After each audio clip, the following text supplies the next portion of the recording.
Magluluto tayo ngayon ng aqua pazza. Aqua pazza na luto ng isang Pilipina, hindi Italian, okay?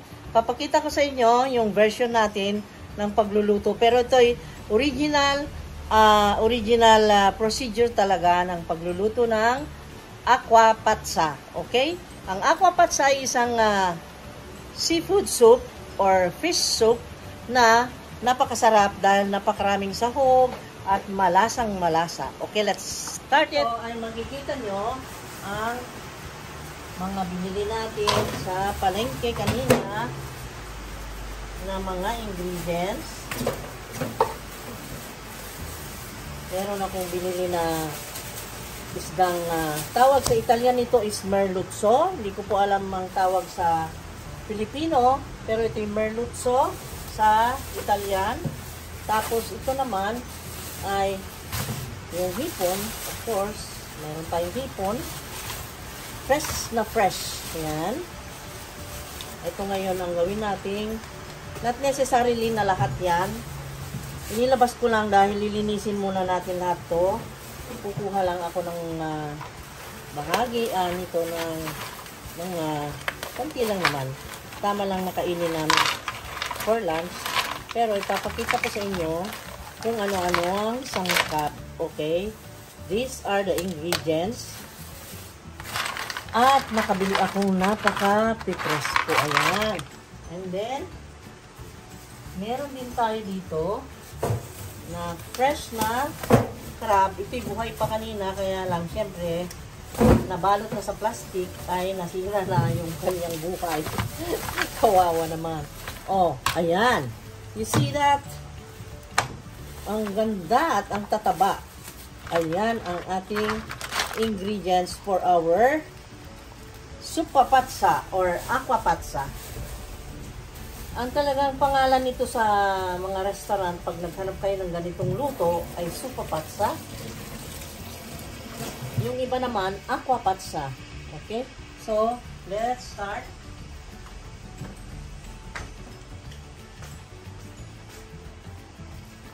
Meron tayong vongole. Dalawang klase itong vongole na nilagay ko, guys. Ito. Ang pagluluto naman nito ay depende kung anong ingredients na gusto nyo na seafood. Pwede nyong lagyan ng mga lobsters, mga oyster ba dyan, mga yung anong tawag nun? Yung tahong. Yun. Kung sa Italian naman yung tahong, kotse. Eh, wala tayo dito. Meron naman binibenta pero hindi naman ganong fresh kaya at imported pa yun, galing pa sa out of Bohol pa yun, wala dito sa Bohol. Okay, ito at umpisahan ko na ang gayat ng ingredients ko, guys. Hello guys, nandito tayo para magluto na ng aqua pazza. Ito ay lutuing Italian cooking siya, pero gagawin natin dito sa Pinas at dito pa sa amin sa Tagbilaran. Ito na. Okay. Areglado ng lahat. So, umpisahan natin syempre sa paggagayat ng mga ingredients. Meron ako dito sa harapan ko, mga ingredients na ilan. Ito yung i-prepare natin kasi kailangan nating hiwa-hiwain, linisin, kaya i-show ko rin sa inyo kung paano. Prepare ako na garlic, ginger, red onion, chili, and then tomatoes and carrots. Okay. Before slicing, ay linisin muna natin to.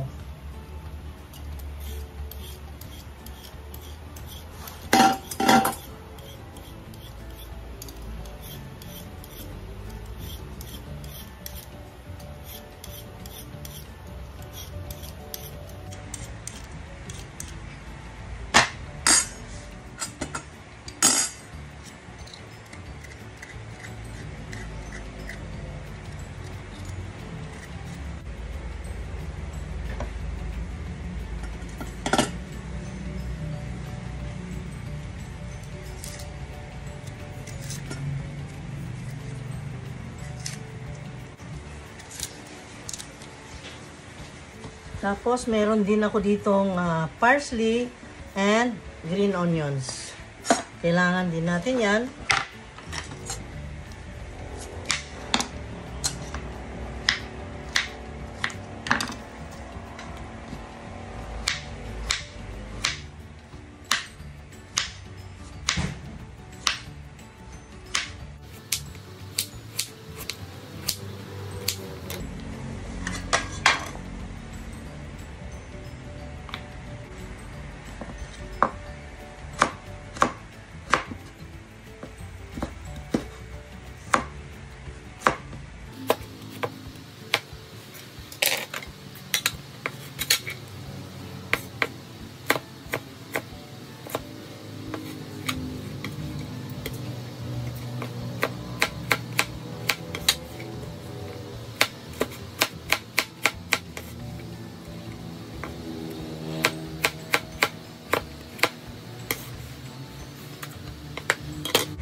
So, prepared na ang ingredients natin. Ito na. At umpisa na natin siguro magluluto, guys. Okay. I will now show you how to cook this. Very delicious Italian dish.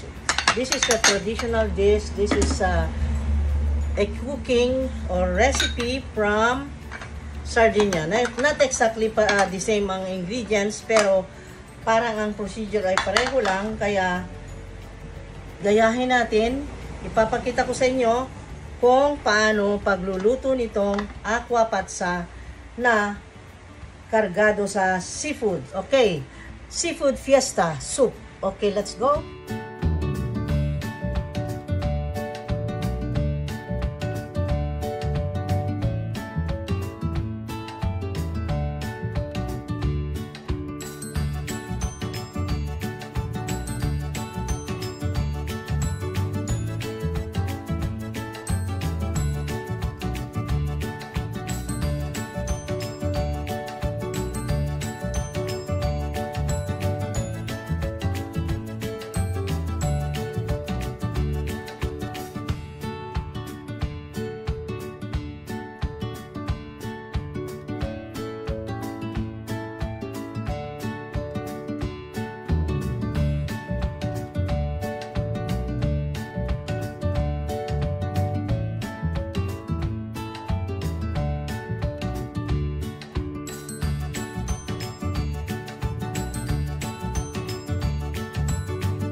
Okay, luto na natin.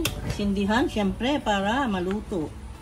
And then, kawali. Ang kawali ay may itim. Normal yan, dahil paulit-ulit nang nagamit. Tapos, maglagay tayo ng butter. Syempre, seafood yan. Ating lulutuin. So, maglagay tayo ng abundant amount. Maybe 1, 2, ayan, 5 tablespoons of butter. And then, para hindi mag-burn agad-agad ang butter, ay lagyan natin ng olive oil. And then,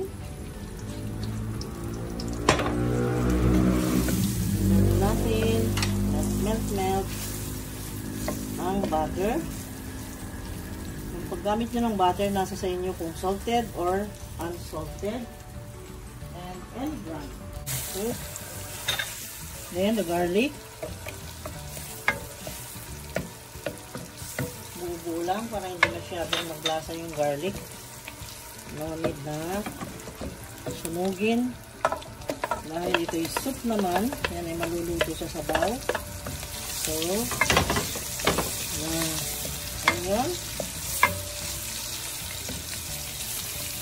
Chunky at pagsagayat, pero nasa sa inyo kung gusto nyong pino, okay din. Gusto ko chunky, ganyan. So, medyo malalaki ang hiwa. And then, tomato. Ayan.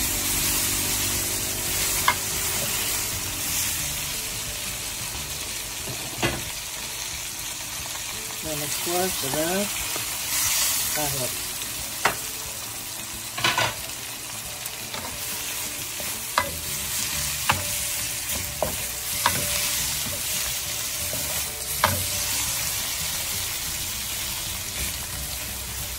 Chunky. And then, let's put the ginger. Ginger, kasi Pilipino tayo. Gusto natin may ginger pag may sabaw, diba? Lalo na sa seafood. Doon sa Italy kasi, bibihirang magkaroon sila ng ginger. Meron naman, pero medyo madalang nang makita yan sa palengke. Okay. And then, next to that, yung ating crab. Kaya lang maliit ang kawali natin. Paano kaya ito? How. Meron siyang sabaw na sarili. Isama natin dahil magpapalasa sa ating sabaw dito. Ayan. Masyadong maliit ang ating kawali. So what we need gonna do now is that i-remove lang natin yung ibang shell ng crab manok. Ayan.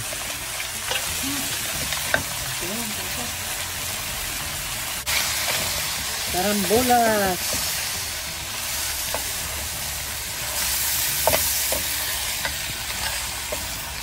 Ayan ang kaya nga patsa eh. You know the word patsa?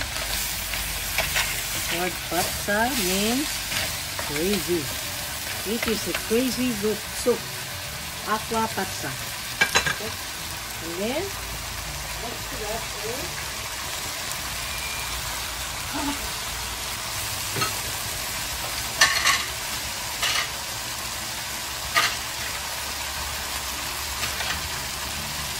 our shell.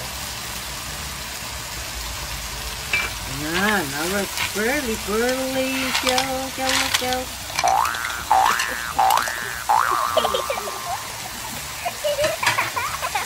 Ayan. See?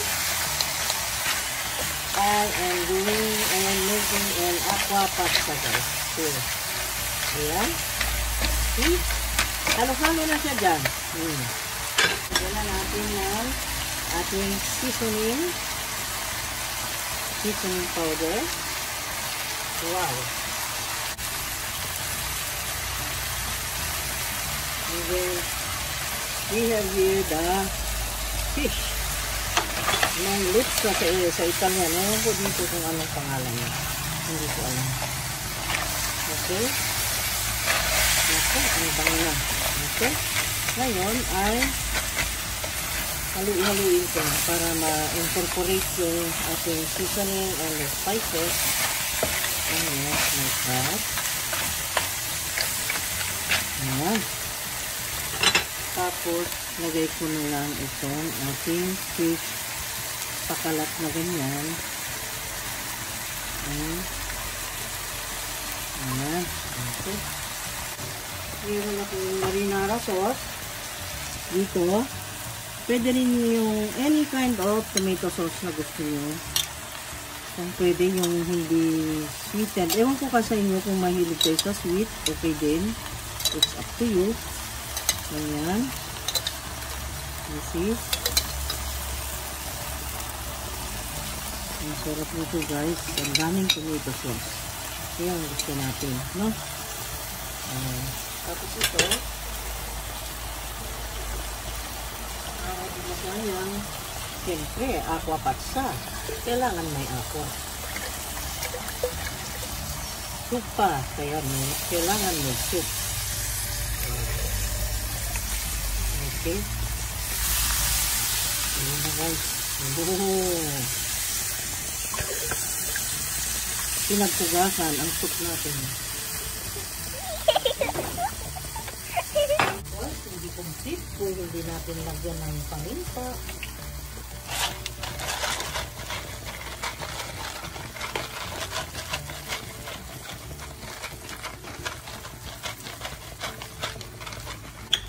Ay, ilagay ko yung tangkay na puti ng green onions kasi isineperate ko yung green para ito mamaya sa last part.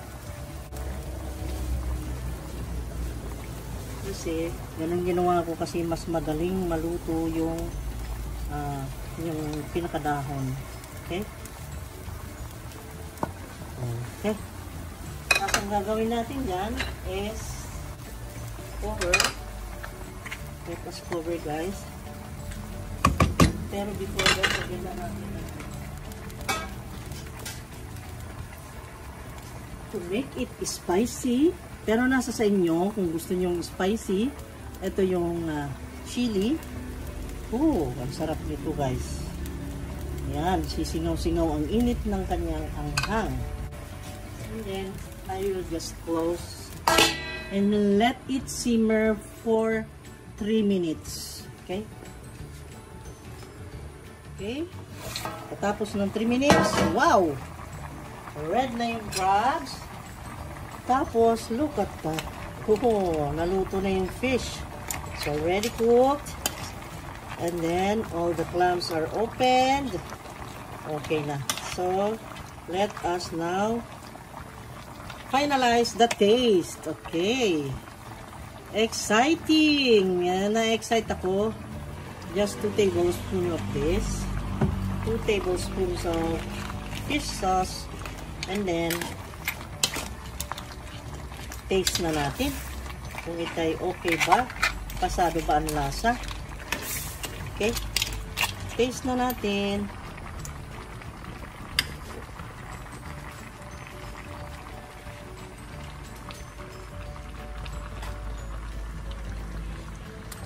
Yummy man. No more putting of salt because already salted. Okay? Oh my God. Very perfect. And then now, final. Bakit last yung shrimps kanyo? Because shrimps is to be cooked only 1.5 minutes. Dahil yan ay madali lang maluto. Ayaw natin ma-overcook kasi masisira yung sarap niya. Ha? Okay? Ayan. And then, let us cover for 1 minute. And then, okay na yan. Cover ko lang para papulahin yung shrimps. At super sarap. Grabe. Already 1.5 minute. Okay. Patayin na ang apoy. Nice. And then, look at this. Lagay na natin ito, guys. Oh, see that?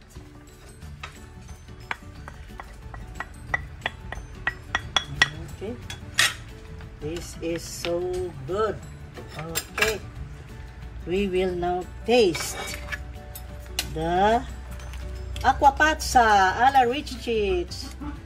Look at this. Oh, nice. And then, nice. Oh, beautiful. And with the crab. Look at this crab. Wow. Wow, di ka makontento niyan. This is the aquapazza alla Richichits. Now in Bohol. Oh, aquapazza alla Richichits in Bohol. Here it is. Look at this. Oh, init. Gusto nyo? Tikim kayo, ha? Look at this. Oh, pakita mo nga ito. Kita?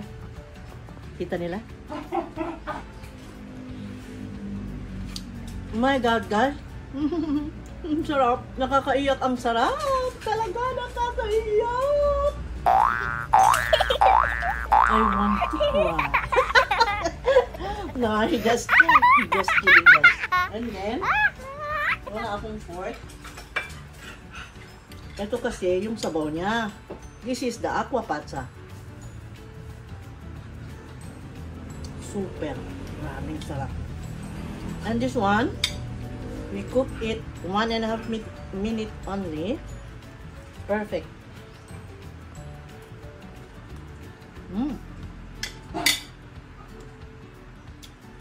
Crunchy. Pakinggan nyo ang tug. Crunchy, eh?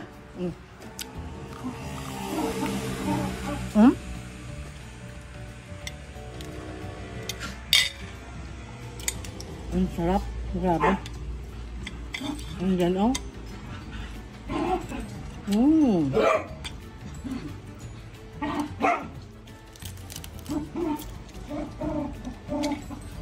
Ang sarap, grabe.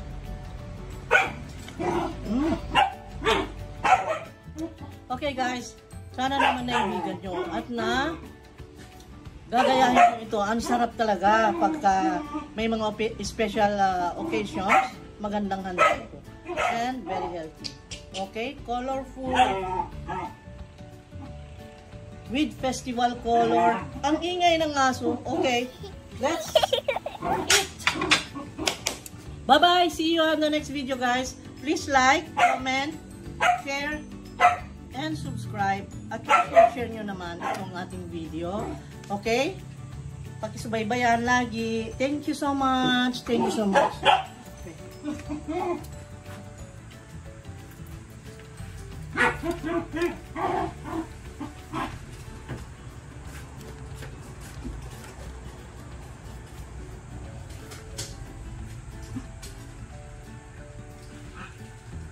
Ilutok pa yan, tay. Ito na.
Okay, dahil Pilipino tayo, ay pandesal ang ating gagamitin dito sa ating aqua patsa. Okay? At meron tayong dalawang klase, guys. Kung sino ang hindi gusto ng spicy, dahil spicy ito, mahanghang daw, ito ay hindi spicy. This is not spicy. Okay. So, spicy and then with tomato, and this one is white without chili. And then tayo ay Pilipino, kaya ayan, para sa ating supapatsa ay pandesal na masarap. Yes, you like pandesal? Pandesal is the best. Okay, kain na tayo, guys. Okay, let's eat. Let's eat na. Diyos ko, kakatakot baka ako'y mahiwa. Very crunchy pandesal for the aqua patsa. This is the best. The best talaga in the Philippines. We are not in Italy. We are not in Sardinia. We are in Bohol. We are in Tagbilaran, Bohol, Philippines. Okay, let's eat. Let's eat. Okay, come on. Let's eat, guys.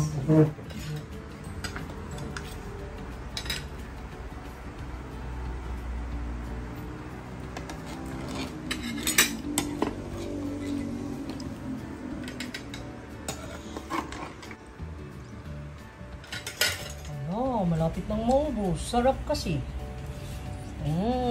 Yummy. Ito lang ang lunch namin today. Very light and very yummy. How is it? Sarap. How is it? Let's eat. Let's eat, guys. Sarap niyan.